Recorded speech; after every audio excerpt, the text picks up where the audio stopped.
You know the old saying, like, you know, like mother, like daughter, like father, like son, etc. The same can be said about states, individually states, and the country. The country's the father, the states are the son. Like father, like son. You follow me? State, or federal government in this case, the country is the father, the state's the son. What is the father doing? Borrowing money out of control that it cannot and will not be able to pay back. So what should the state do? Well, of course, do what father has done. Borrow money that we can't pay back, won't be able to pay back. It's gonna have some problems. And we're gonna make everybody suffer while we try to pay it back, and then only to come to the outcome that, you know what, we really couldn't pay it back anyway, so why do we make everybody suffer?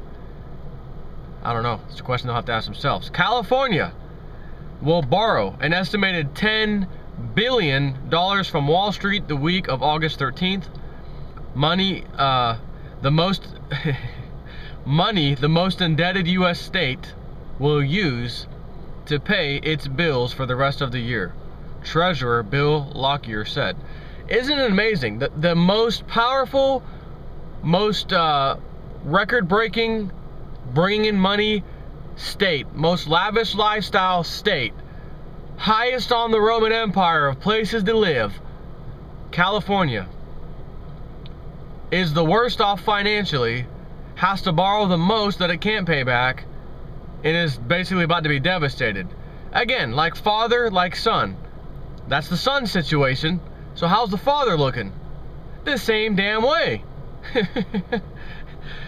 The greatest nation on earth, everybody wants to come to America, we have the most freedoms and we have the best lifestyle. You can make it in America like you can't do anywhere else. We have the greatest lifestyle. Really, it was just temporary. So I guess it was true at one point in time for about a blink of an eye worth of history, time span.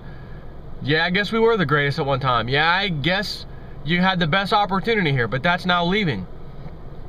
So we are the most indebted nation on the face of the earth, yet we had the greatest lifestyle ever. How do we have the greatest lifestyle ever? Because we were the greatest debtor of all.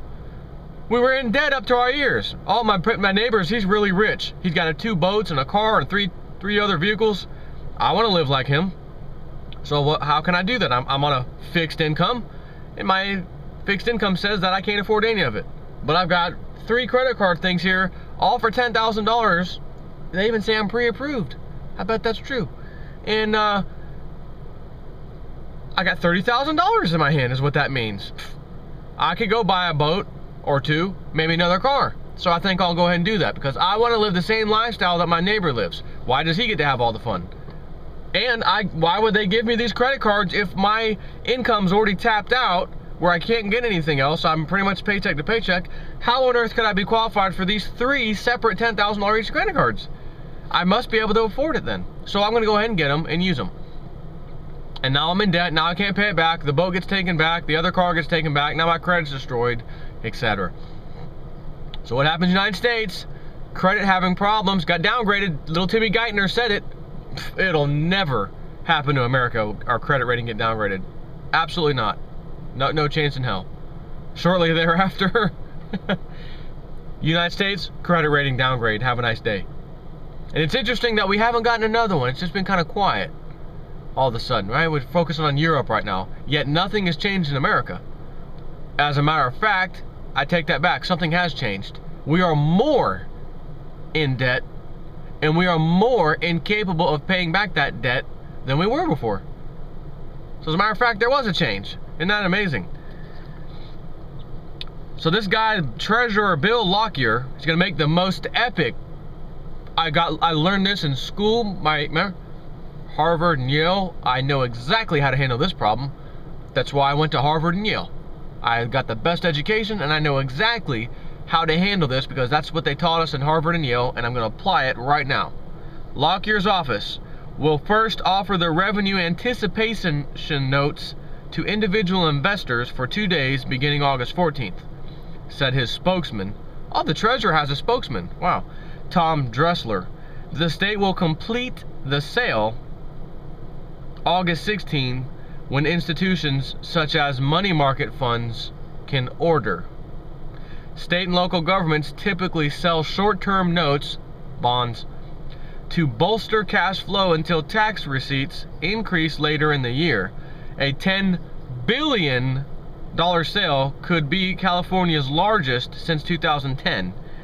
In September, the biggest state by population borrowed $5.4 billion and had to seek another $1 billion in February just this year after tax collections, keyword, fell short and spending exceeded expectations. You don't suppose that next year we're going to have the same issue of less tax revenue and even more government spending than expected. And it says here, guess who?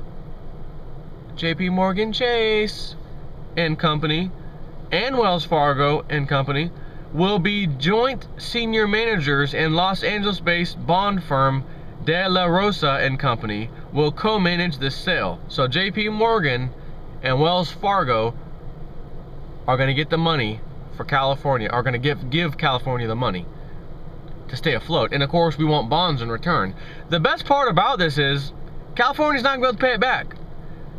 So JP Morgan and Wells Fargo, sorry about your luck, because I think ultimately when they bankrupt, just like other states and not states, but other municipalities have done, you're going to get screwed in the end. So if it screws JP Morgan and any other bank in the end, by God, Mr. Lockyer, Treasurer Bill Lockyer, go ahead and do it. It's the most epic fail situation. You should not be doing it. But in the end, as I already know, you have to do it. You're just doing exactly what this particular time in history says you'll be doing, along with all the other states shortly, to bring about the collapse and to cause massive change, thus throwing out this democracy in America and instilling something new. Usually that's started by anarchy due to these things, and then anarchy turns into some form of government. That's around the time that those people in power who were supposed to arrest the bankers, who were supposed to do something about this lawlessness, decide maybe we should do something about this, and it's too late. And then the people forcefully do something about it. That's definitely out in the future. I don't know how soon that's going to happen, but if history is my guide, it's going to happen, unless the rule of law is restored immediately. And the last time I looked, which was 2 seconds ago, hasn't been restored. So, take care.